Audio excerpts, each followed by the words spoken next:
Bab 185, Katedral, 1. Jangan lupa like dan subscribe, agar kami makin semangat upload lebih banyak. Eugene memiringkan kepalanya dan melirik ke arah Hemoria. Hemoria tidak berniat menghindari tatapannya. Sebaliknya, dia menunjukkan bahwa dia telah memperhatikannya. Ledakan. Sepatu bot bertumit tebal yang dia kenakan membuat hentakan keras saat dia berhenti. Setelah ini, ada keheningan total. Bahkan Knight of the Blood Cross, yang menemani Hemoria di kapal, tidak mengatakan sepatah kata pun. Dilihat dari cara dia berdiri di belakang Hemoria, tampaknya Hemoria memiliki peringkat lebih tinggi dari ksatria. Meskipun mereka mungkin tidak berasal dari cabang yang berbeda, mungkin mereka bekerja sama dengan sangat erat sehingga kedua organisasi mereka praktis menjadi satu, pikir Eugene. Apakah Hemoria masih berada di tengah-tengah sumpah keheningannya? Ketika Eugene baru saja memikirkan ini, Christina berdiri. Penyelidik Hemoria, saya tidak mendengar bahwa Anda akan muncul untuk menerima kami, kata Christina dengan curiga. Saat itulah Hemoria bereaksi. Alih-alih menyuarakan apapun, tangannya bergerak membentuk bahasa isyarat. Eugene masih belum bisa membaca bahasa isyarat. Dia juga tidak berniat belajar. Ini mungkin cerita yang berbeda jika orang lain yang menggunakannya, tetapi bahkan jika Eugene belajar bahasa isyarat sekarang, satu-satunya yang bisa dia gunakan adalah Hemoria yang selalu menggertakkan gigi. Dia tidak sering bertemu dengannya, juga tidak memiliki hubungan yang begitu dalam, jadi apa gunanya dia menghabiskan waktunya yang berharga untuk belajar bahasa isyarat? Apakah kamu tahu cara membaca bahasa isyarat? Eugene bertanya pada Christina. Iya, Christina perlahan mengakui. Jadi apa yang dia katakan? Dia mengatakan bahwa dia ada di sini atas perintah Kardinal Rogeris. Masalah ini baru diputuskan hari ini, jadi dia tidak bisa memberitahu kami sebelumnya dan meminta pengertian kami. Christina masih dianggap sebagai kandidat suci. Meskipun bukan hal yang aneh bagi para ksatria suci untuk keluar dan mengawal Christina, yang secara resmi akan dikukuhkan sebagai orang suci dalam beberapa hari, bahkan seorang penyelidik pun curiga untuk terlibat dalam penerimaan ini. Baiklah kalau begitu, Eugene setuju ketika dia menyilangkan kakinya dan berdiri. Aku benar-benar tidak suka suara gigimu yang bergemeretak, dan terakhir kali kamu adalah orang yang berkelahi lebih dulu dan menarik sedikit omong kosong yang menyebalkan, tapi ya. Bukankah aku juga memukul perutmu beberapa kali? Kemas matamu, dan tendang pantatmu. Jadi mari kita lepaskan semua kebencian kita atas hal buruk yang kita lakukan satu sama lain dan rukun. Apa semua ini sekarang? Christina menoleh untuk melihat Eugene dengan ekspresi terkejut. Dia telah mendengar bahwa Eugene telah bertemu dengan penyelidik, Hemoria dan Atarax, di Kastil Singa Hitam, tetapi ini adalah pertama kalinya Christina mendengar bahwa mereka benar-benar bertarung. Kata-kata Eugene juga tidak enak didengar untuk Hemoria. Menurut pendapat Hemoria, dia tidak bertengkar dengan Eugene saat itu. Dia hanya melakukan apa yang seharusnya dilakukan oleh seorang penyelidik. Maleficarum adalah hamba setia cahaya dan palu Tuhan yang ditumpuk dengan memberikan penghakiman atas semua bidat dan makhluk gelap. Penilaian Maleficarum berlaku sama untuk semua orang. Dan pertama-tama, apa yang terutama diburu oleh Inkuisitor era saat ini bukanlah penyihir hitam, tetapi sebaliknya, sebagian besar bidat. Bahkan pahlawan tidak bisa menghindari diadili oleh Maleficarum. Sebaliknya, karena dia adalah pahlawan maka dia harus memegang standar yang lebih ketat daripada orang lain. Eugene Leonhardt, apakah dia benar-benar memenuhi syarat untuk menjadi Master Pedang Suci? Bukankah hanya karena darah khusus yang dia warisi dari pendiri klannya sehingga dia bisa memegang pedang suci dan memanggil cahayanya? Hemoria telah menguji Eugene karena keraguan ini. Itu wajar baginya untuk melakukannya. Tapi, pada akhirnya, dia harus mengakuinya. Eugene Leonhardt adalah monster dan pantas diberi nama pahlawan. Saat mereka melangkah ke lorong, kata-kata yang dikatakan Eugene barusan melayang di kepala Hemoria. Bukannya Hemoria tidak mengeluarkan suara keras karena dia takut dipukul. Takut, dia sudah mengatasi hal seperti itu selama magang yang dia lalui sebelum menjadi seorang inkuisitor. Hemoria telah mengalami rasa sakit yang luar biasa yang tidak dapat dibandingkan dengan pemukulan yang diterimanya dari Eugene dan telah melihat banyak hal yang mengerikan. Dia tidak datang ke sini dengan niat untuk berkelahi dengannya. Itulah mengapa Hemoria menahan keinginan untuk menggemeretakkan giginya. Sebaliknya, dia hanya membuat beberapa gerakan bahasa isyarat ke arah Eugene. Jangan menafsirkannya, perintah Eugene. Christina, yang berdiri di samping Eugene, hendak membuka mulutnya, tetapi Eugene selangkah lebih maju darinya dalam memintanya untuk diam. Kemudian, Eugene menatap dengan tenang pada bahasa isyarat rumit yang baru saja digunakan Hemoria. Baiklah kalau begitu, Eugene perlahan menganggukkan kepalanya. Meskipun aku tidak terlalu paham dengan bahasa isyarat, setidaknya aku bisa membalas. Seperti yang disebutkan sebelumnya, Eugene tidak tahu bahasa isyarat apapun. Namun, ada satu bahasa isyarat yang sangat akrab dengan Eugene di kehidupan sebelumnya dan telah dimanfaatkan dengan baik. Petik 2. Mata Hemoria berkedut saat dia diam-diam bertanya-tanya bagaimana harus bereaksi terhadap dua jari tengah yang terangkat yang ditunjukkan padanya. Dalam keadaan normal, dia akan menggertakkan giginya saat dia secara terbuka menyatakan betapa tidak nyamannya perasaannya, tapi ini seharusnya cukup sebagai jawaban, kan? Eugene berkata dengan seringai dan perasaan puas. Sepotong bahasa isyarat ini adalah isyarat yang sangat serbaguna yang dapat digunakan dalam situasi apapun dan selama percakapan apapun. Karena bisa dilakukan hanya dengan mengangkat satu jari, itu sangat sederhana dan menyampaikan banyak makna. Pada akhirnya, Hemoria tidak melanjutkan menggunakan bahasa isyarat apapun dan hanya melirik Christina. Tampilannya saja sudah cukup untuk menyampaikan maksudnya. Ksatria Salib Darah dan penyelidik Maleficarum masih berkumpul di luar kereta. Christina menghela nafas pendek dan menganggukkan kepalanya. Dimengerti, Christina dengan tegas mengakui. Setelah mendengar jawaban ini, Hemoria dan Paladin berbalik.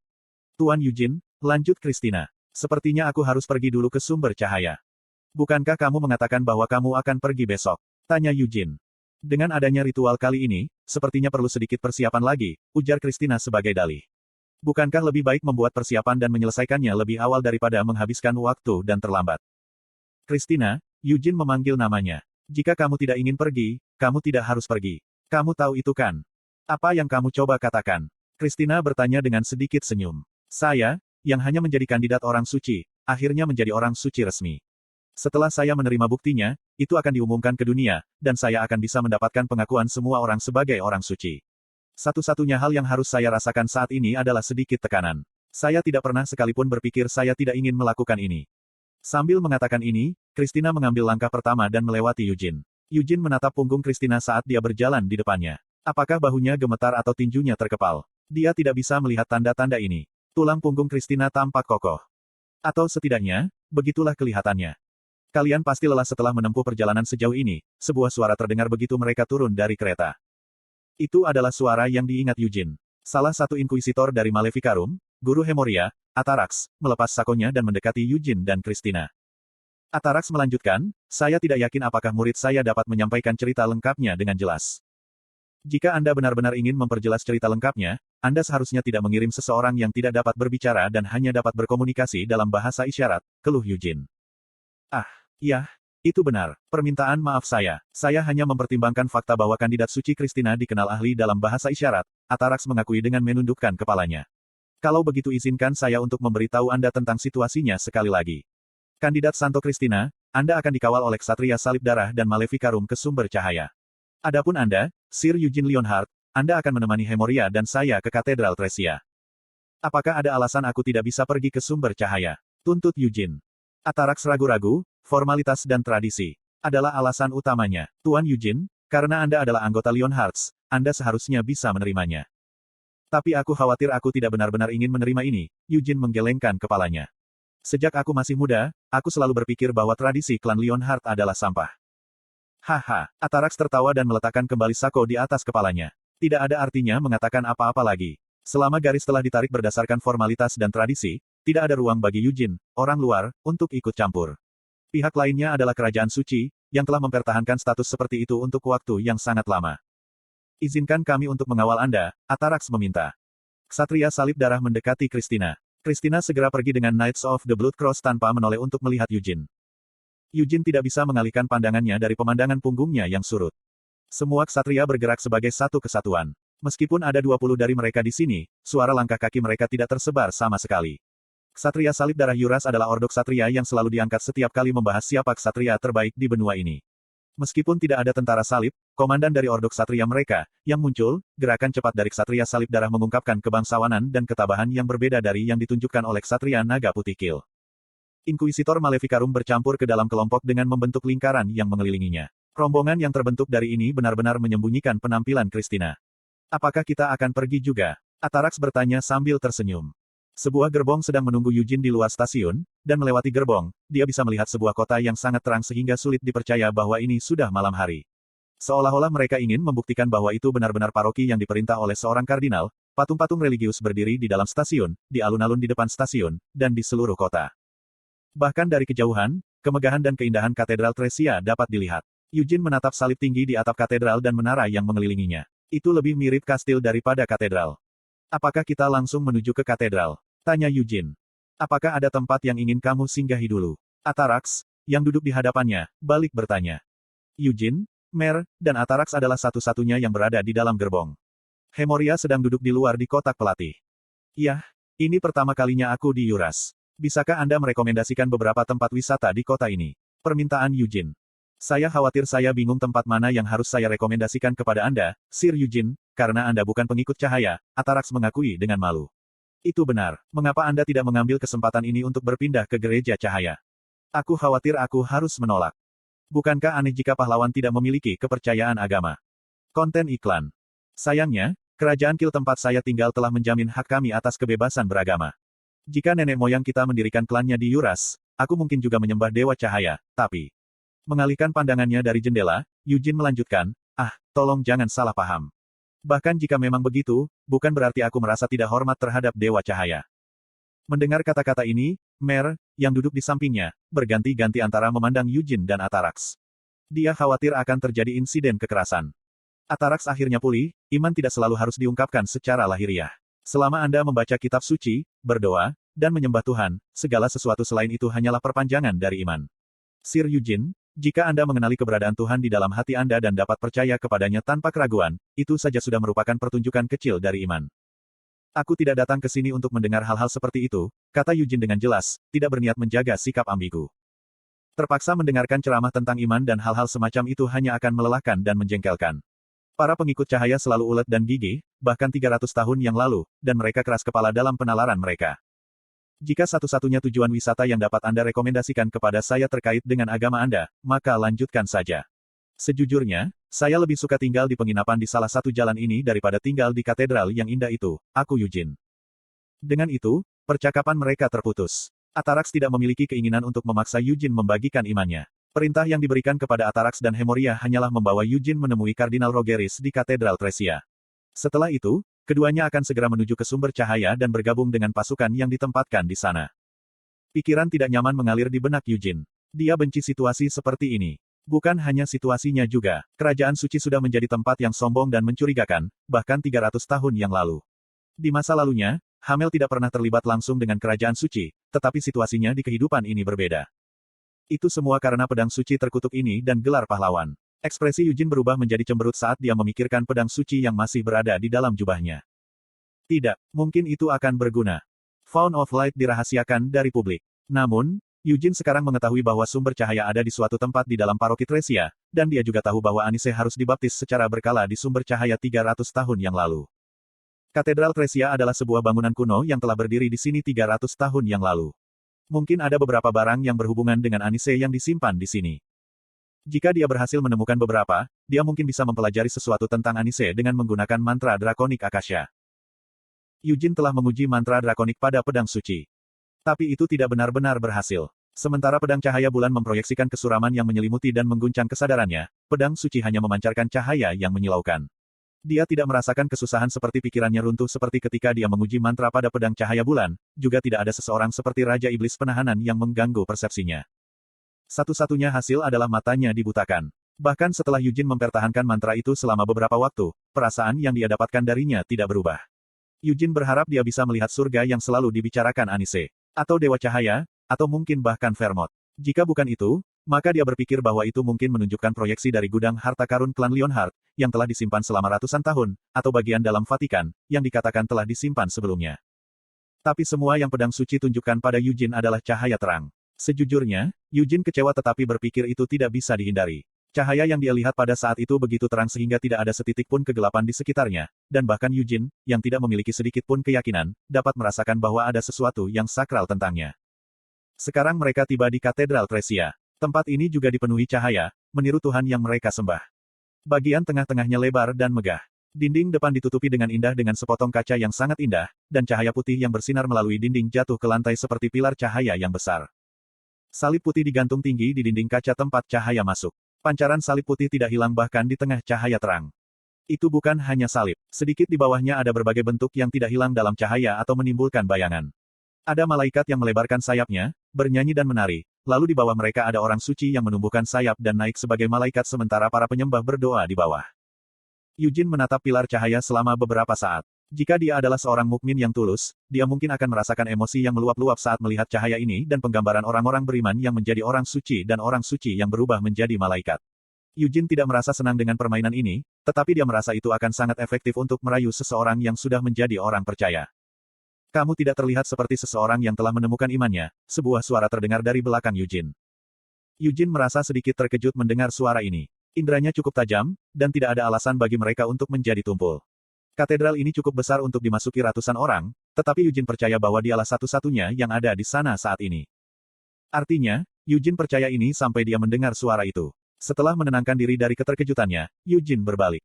Pria itu mengenakan mantel putih di atas jubah pendeta hitamnya. Sebuah kalung dengan salib putih yang tergantung di lehernya tetap terpasang kuat di tengah jubah hitamnya, dan lambang yang melambangkan kardinal cahaya disulam pada kain merah yang tergantung di bahu kirinya dan menjulur ke bawah dadanya. Ini adalah Sergio Rogeris. Dia tampak seperti pria parubaya dengan ekspresi baik hati. Namun, aura lembut yang seharusnya dimiliki seorang pendeta sangat redup padanya. Tubuh yang tersembunyi di bawah jubah pendeta itu tampak luwes dan kuat, dan tatapan di antara kelopak mata yang berkerut menjadi senyuman itu sejelas dan menusuk seperti dua sinar cahaya. Wajar jika Eugene merasa seperti ini. Itu stereotip untuk berasumsi bahwa hanya karena seseorang adalah seorang pendeta, mereka hanya bisa berdoa, nyanyian, atau sihir penyembuhan dari belakang. Pertama-tama, Anise juga ahli dalam menggunakan gadanya di medan perang dan membuka kepala orang-orang iblis, dan Christina juga mengatakan bahwa dia tahu cara menggunakan cambuk dengan terampil. Para pendeta datang dalam berbagai bentuk.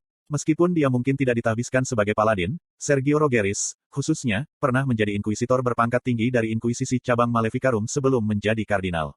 Jika Sergio tidak naik ke pangkat kardinal, dia saat ini akan duduk di kepala Maleficarum. Terima kasih telah menemuiku seperti ini, kata Sergio sambil berdiri di salah satu ujung nave.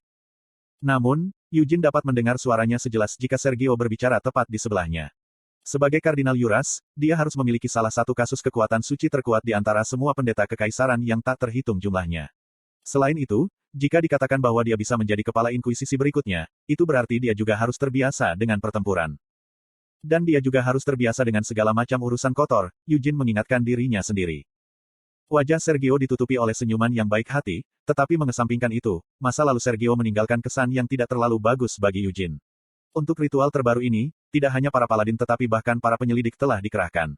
Apakah karena ritual ini spesial? Atau karena Sergio secara pribadi memanggil mereka? Apa yang kamu syukuri? Tanya Eugene. Saya tidak pernah membayangkan akan bisa bertemu pahlawan seumur hidup saya, aku Sergio. Tuan Eugene Leonhardt, sebelum Anda muncul, pahlawan terakhir adalah Great Vermont dari 300 tahun yang lalu, dan sebelum itu, tidak ada pahlawan lain sama sekali. Perlahan-lahan, Sergio mendekatinya. Eugene tidak bisa merasakan tekanan khas orang kuat yang datang darinya. Namun, Eugene sangat menyadari bahwa seseorang yang kehadirannya diam-diam tidak mengungkapkan banyak hal masih cukup kuat untuk menjadi lawan yang sulit dihadapi. Mengambil langkah demi langkah, sulit menemukan celah untuk masuk, meskipun Sergio hanya berjalan dengan damai. Dia kuat, dan jika Anda mempertimbangkan karakteristik khusus seorang biksu, dia akan menyebalkan untuk dilawan. Sangat menyebalkan, Eugene menilai dengan tenang. Meskipun dia belum pernah bertarung dengan seseorang menggunakan sihir ilahi, Eugene sangat akrab dengan betapa rumitnya sihir semacam itu. Itu berbeda dari mana dan mantra yang digunakan dalam sihir biasa. Kekuatan misterius iman dan kekuatan ilahi terlalu luas untuk diprediksi. Apakah tidak apa-apa jika aku membuat permintaan? Sergio akhirnya bertanya setelah berhenti tanpa sepenuhnya menutup jarak antara dirinya dan Eugene. Kemudian dia menundukkan kepalanya dan melanjutkan berbicara dengan nada hormat, apakah boleh bagi saya untuk memastikan dengan mata kepala sendiri bahwa Anda benar-benar pahlawan, Tuan Eugene? Alih-alih menjawab dengan keras, Eugene justru membuka jubahnya. Dia meraih gagang pedang suci Altair yang ada di dalam jubahnya dan menariknya perlahan. Mata Sergio dipenuhi dengan emosi saat melihat pedang suci yang dipegang erat di tangan Eugene. Kardinal menyatukan kedua tangannya saat dia menatap pedang suci yang dipegang Eugene tinggi-tinggi. Eugene tiba-tiba merasa seperti ada sesuatu yang tersedot melalui cengkeramannya pada pedang. Dia tersentak dan menatap pedang Altair. Meskipun dia tidak menginginkannya, pedang Altair sedikit bergetar. Kemudian perlahan menjadi lebih cerah dan lebih cerah. Oh, mata Sergio bergetar saat dia berlutut di tempat. Pilar cahaya mengalir dari dinding, dan langit-langit ditarik ke Eugene. Akhirnya, cahaya yang dipancarkan Altair bertemu dengan pilar-pilar cahaya yang sudah ada di dalam katedral ini. Fuosh! Cahaya Altair tiba-tiba membengkak. Dua sumber cahaya tidak hanya bertemu dan terhubung.